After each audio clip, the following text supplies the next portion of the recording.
I am a science freak. I love science. Science is the greatest instrument we have against superstition and stupidity. But the problem is that we have pseudoscience. Economics is a pseudoscience. Any attempt to measure beauty scientifically is not scientific. It's rubbish. So I just don't like rubbish science. And when science is used in order to pursue particular political agendas by supposedly creating scientific measurements of things that cannot be measured, this is an affront to science. All GDP can tell us is whether capitalist activity is going up or down. Now, when GDP is falling by 5, 6, 7% every year, as it is in Greece at the moment, you know there's something wrong with Greek capitalism, right? So in that sense, it's useful.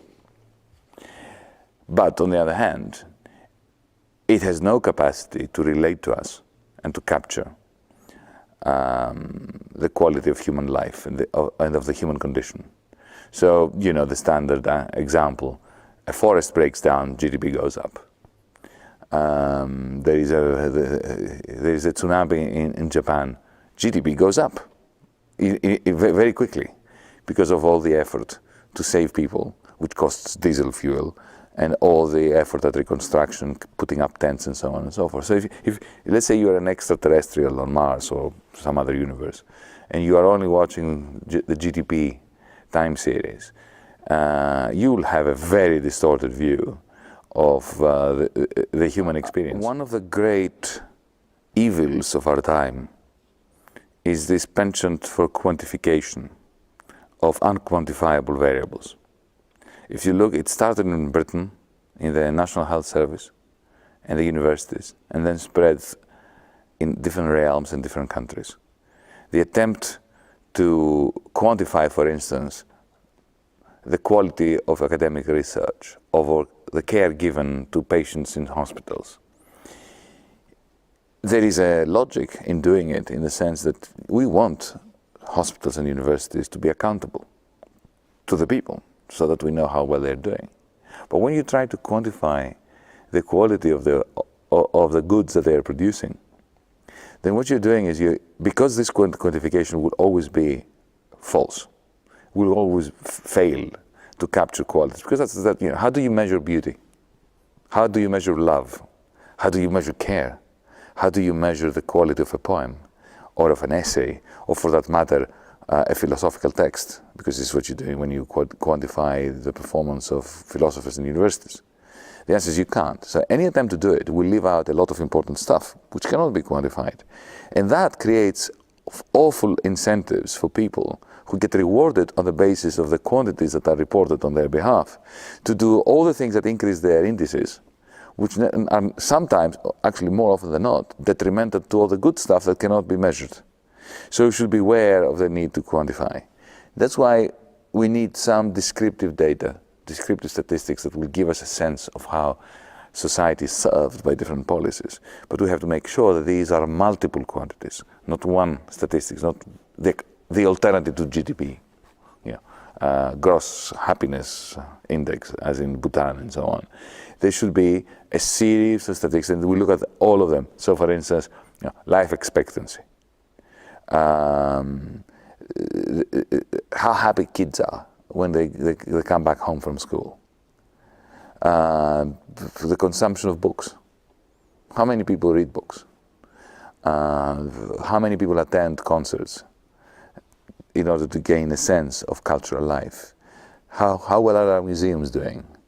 These are, so I would favor a menu of different quantities which give us a whiff of the qualities. Growth, I don't care for, but development I do.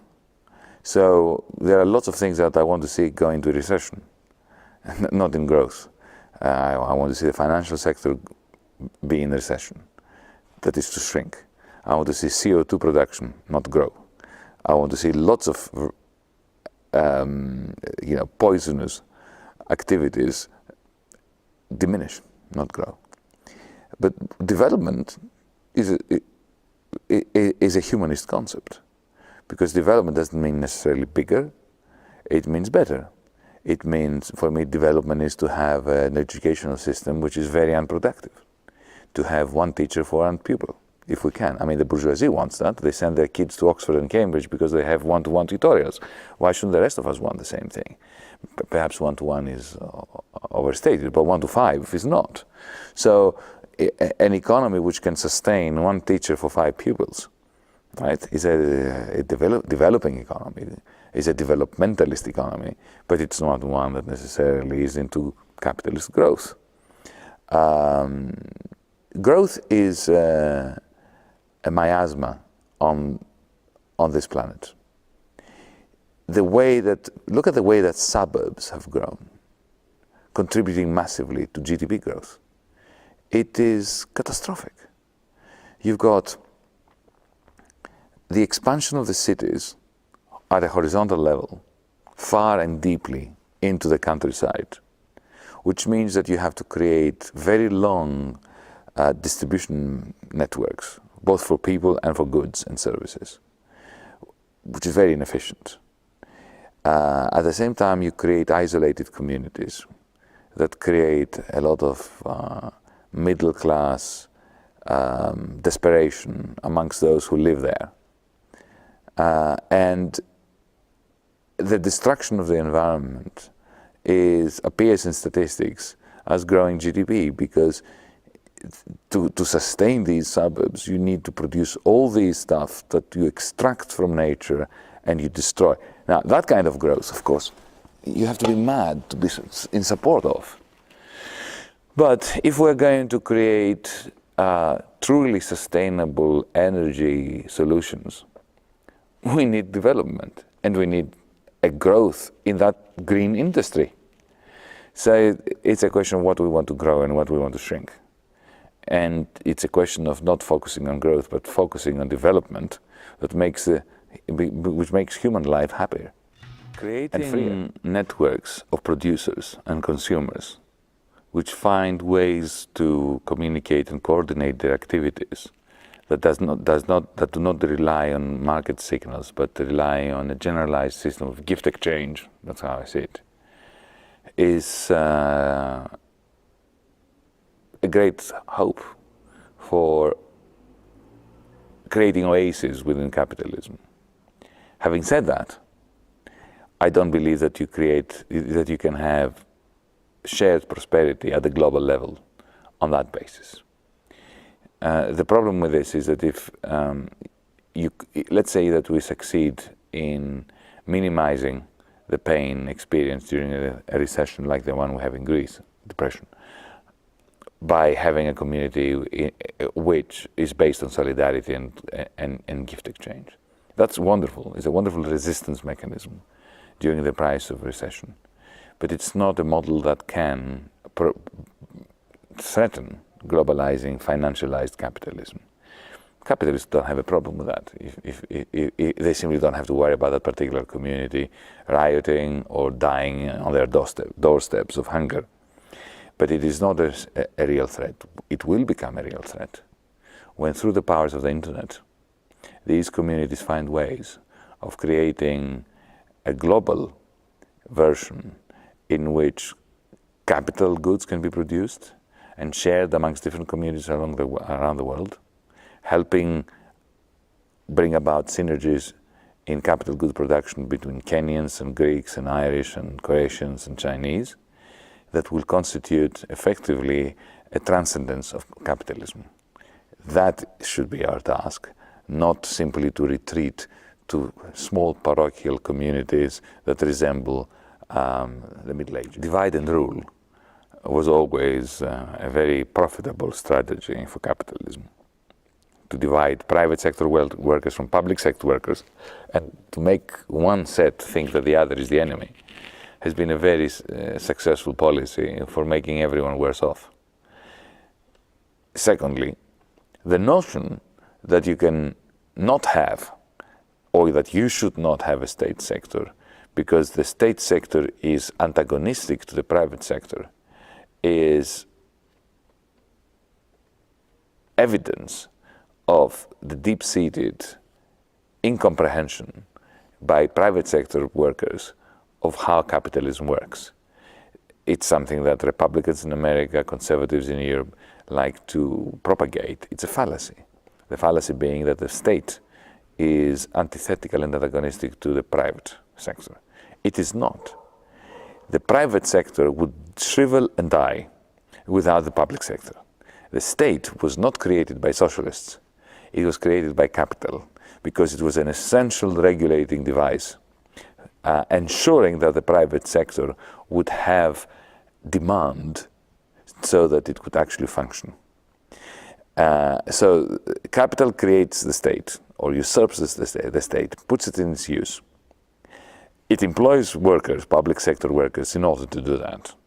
It uses them in order to intervene in cases of what we call market failures of the private sector, and then succeeds at the same time to set off the private sector workers against the public sector workers, and therefore to retain greater control over both of them. The sooner private sector workers realize that reality, the better it will be for them. The European Union offers us a wonderful opportunity for progressive change. It doesn't give us any guarantees, and as an institution, it is very inimical. It's an enemy of progressive change. But despite itself, it's giving us a great opportunity because it does away with borders. It allows us something that the rest of humanity doesn't have. If you go to the United States-Mexican border, you will realize what I mean. It is great, it is wonderful that we don't have borders in Europe anymore if we're members of the European Union. However, the economic policies of the European Union are trying to create borders and walls separating our peoples.